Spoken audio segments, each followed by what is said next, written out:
MDMA എന്ന് പറഞ്ഞാൽ അതൊരു മെത്താംഫിറ്റമിൻ എന്നാണ് അതിന്റെ ശരിക്കുള്ളൊരു ജനറിക് പേര് നമ്മൾ പറയുന്നത്. മെത്താംഫിറ്റമിൻ എന്ന് പറഞ്ഞാൽ ഒരു സ്റ്റിമുലന്റ് ആണ്. അതായത് നമ്മുടെ തലച്ചോറിന്റെ സിമ്പതറ്റിക് നെർവസ് സിസ്റ്റം എന്ന് പറയും. നമ്മുടെ തലച്ചോറിന്റെ പ്രഷർ, ശ്വാസം ഇതിനെയൊക്കെ നിയന്ത്രിക്കുന്ന ഈ സിമ്പതറ്റിക് നെർവസ് സിസ്റ്റത്തിനെ ഉത്തേജിപ്പിക്കുന്ന ഒരു കെമിക്കൽ ആയതുകൊണ്ടാണ് അതിനെ സ്റ്റിമുലൻ എന്ന് പറയുന്നത്. അപ്പം ഇത് സാധാരണയായിട്ട് ഇപ്പോൾ ചെറിയ ഡോസിൽ കഴിച്ചാലും വലിയ ഡോസിൽ കഴിച്ചു കഴിഞ്ഞാലും സംഭവിക്കുന്നത് എന്താണെന്ന് വെച്ചാൽ ഈ മീതിൽ മെത്താംഫിറ്റമിൻ എന്ന് പറയുന്നത് നമ്മുടെ BP കൂട്ടും, നെഞ്ചിരിപ്പ് കൂട്ടും, റെസ്പിറേറ്ററി റേറ്റ്, ശ്വാസഗതി വർദ്ധിപ്പിക്കും, പിന്നെ സ്വെറ്റിംഗ് ഉണ്ടാക്കും. അതായത് എല്ലാ ഞരമ്പുകളെയും ഉത്തേജിപ്പിക്കുന്നതുകൊണ്ടാണ് ഇത് ഉണ്ടാവുന്നത്. അപ്പോൾ സാധാരണക്ക് ഇങ്ങനെ ഒരു ഉത്തേജനം നമുക്ക് വരുന്നതുകൊണ്ട്, ഈ ഉപയോഗിക്കുന്ന വ്യക്തിക്ക് വരുന്നതുകൊണ്ടാണ് അയാൾക്കൊരു അതിൻ്റെ ഒരു കിക്ക്, ഒരു ഇഫക്റ്റ് എന്നൊക്കെ പറയുന്നത് ഉണ്ടാവുന്നത്. പക്ഷെ ഇത് അമിതമായിട്ടുള്ള അളവിൽ ഉപയോഗിക്കുമ്പം ഇതെല്ലാം വളരെ കൂടിയ രീതിയിലായിപ്പോകും. അതായത് ഇപ്പം BP കൂടുന്നു എന്ന് പറഞ്ഞാൽ അത് വളരെ BP അമിതമായിട്ട് കൂടിയിട്ട് ഇയാൾക്ക് തലച്ചോറിലെ രക്തക്കുഴൽ പൊട്ടിയിട്ട് രക്തസ്രാവം സംഭവിക്കാം, മസ്തിഷ്ക മരണം സംഭവിക്കാം അതിൻ്റെ അളവ് കൂടിക്കഴിഞ്ഞാൽ. അതുപോലെ തന്നെ നമുക്ക് ഹാർട്ടിന്റെ ഇടിപ്പ്, ഹൃദയമിടിപ്പ് കൂടിക്കഴിഞ്ഞാൽ ഹാർട്ട് അറ്റാക്ക് വരാം. ഹാർട്ടിലേക്കുള്ള രക്തക്കുഴലിലേക്കുള്ള രക്തോട്ടമൊക്കെ കുറഞ്ഞിട്ട് ഹാർട്ട് അറ്റാക്ക് വരാം. റെസ്പിറേറ്ററി റേറ്റ് കൂടുമ്പം ശ്വാസസംബന്ധമായിട്ടുള്ള പ്രശ്നങ്ങൾ വരാം. ഇനി കൂടുതൽ അളവിൽ ഇതെത്തിക്കഴിഞ്ഞാൽ തലച്ചോറിലെ സീഷർ, അപസ്മാരം ഉണ്ടാവാം. പിന്നെ അതിൻ്റെ കൂടെ തന്നെ നമുക്ക് സോഡിയം കുറയാം, ഹൈപ്പോനാട്രീമിയ എന്ന് പറയാം. പിന്നെ ഹൈപ്പർ തെർമിയ, ശരീരത്തിലെ ടെമ്പറേച്ചറിൻ്റെ അളവൊക്കെ വളരെ അമിതമായിട്ട് കൂടാം. അപ്പോൾ ചുരുക്കി പറഞ്ഞാൽ ഈ അമിത അളവിൽ സംഭവിച്ചു കഴിഞ്ഞാൽ അവിടെ അവർക്ക് സംഭവിക്കുന്നത് മൾട്ടി ഓർഗൻ ഫെയിലിയർ ആണ്. അതായത് ഹൃദയത്തിനെ ബാധിക്കുന്നു, ശ്വാസകോശത്തിനെ ബാധിക്കുന്നു, തലച്ചോറിനെ ബാധിക്കുന്നു, കിഡ്നിയെ ബാധിക്കുന്നു. അങ്ങനെ ഈ മൾട്ടി ഓർഗൻ ഫെയിലിയർ വന്നാൽ ശരീരത്തിൻ്റെ എല്ലാ ഭാഗങ്ങളെയും ബാധിച്ചു കഴിഞ്ഞാൽ തീർച്ചയായിട്ടും അതിൽ ഉപയോഗിക്കുന്ന അളവ് അമിതമായിട്ടുള്ള അളവാണെങ്കിൽ അതിലൊരു മോർട്ടാലിറ്റി റേറ്റ് എന്നൊക്കെ പറയുന്നുള്ളൂ, മരണസാധ്യത വളരെ കൂടുതലാണ്. അപ്പോൾ തീർച്ചയായിട്ടും ഇത്തരത്തിലുള്ള ആളുകളെ നമ്മൾ ഏതൊരു പോയിസണിങ്ങിൽ നമ്മൾ ട്രീറ്റ് ചെയ്യുന്ന പോലെ, അതിപ്പം നമ്മൾ MDMA എന്ന് മാത്രമല്ല ഏത് പോയിസണിങ് ഉപയോഗിച്ചതിന് MDMAയുടെ ഒരു കാര്യം പറയുമ്പം ഈ സാധനത്തിന്റെ ഇഫക്റ്റിനെ ശരീരത്തിൽ പെട്ടെന്ന് കളയാനുള്ള നമ്മളതിനെ ആന്റിഡോട്ട് മരുന്ന് എന്നൊക്കെ പറയാം.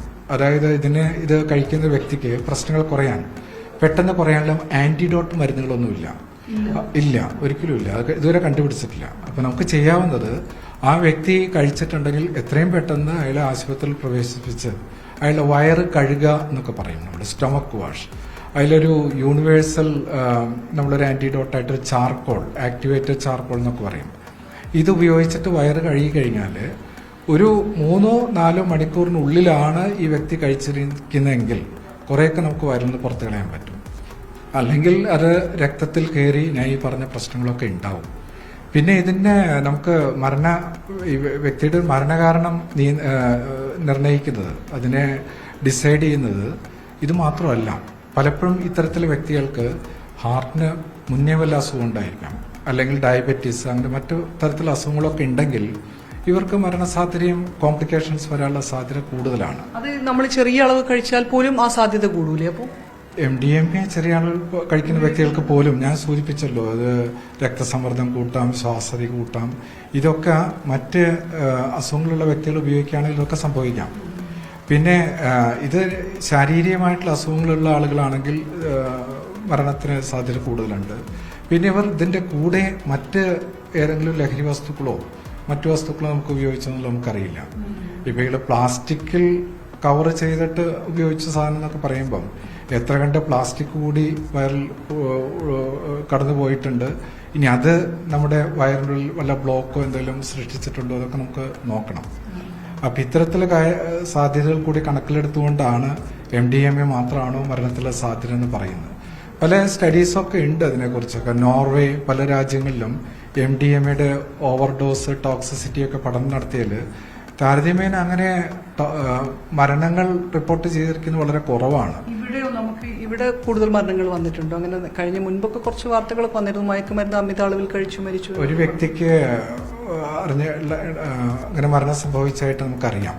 കാരണം അയാൾ MDMA ഉപയോഗിച്ചൊരു വ്യക്തിയായിരുന്നു. അയാൾ ആശുപത്രിയിൽ വന്നപ്പം വളരെ വിചിത്രമായിട്ടുള്ള രീതിയിലുള്ള പെരുമാറ്റങ്ങളും ഇതൊക്കെ കണ്ടുകൊണ്ട് പെട്ടെന്ന് അയാൾ MDMA കഴിച്ചാണെന്ന് ഒരിക്കലും വ്യക്തി പറഞ്ഞതുമില്ല.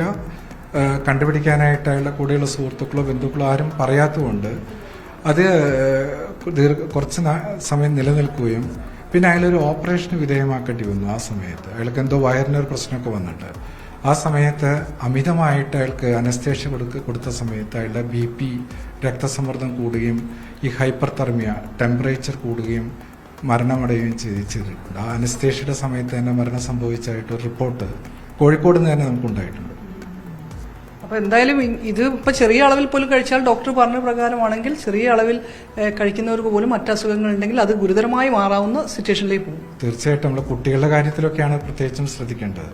അവർ കഴിക്കുന്ന ഡോസ് എങ്ങനെയൊക്കെയാണ് ഏത് തരത്തിലാണ് അവർ ഉപയോഗിക്കുന്നത് നമുക്കറിയാൻ കഴിയില്ലല്ലോ.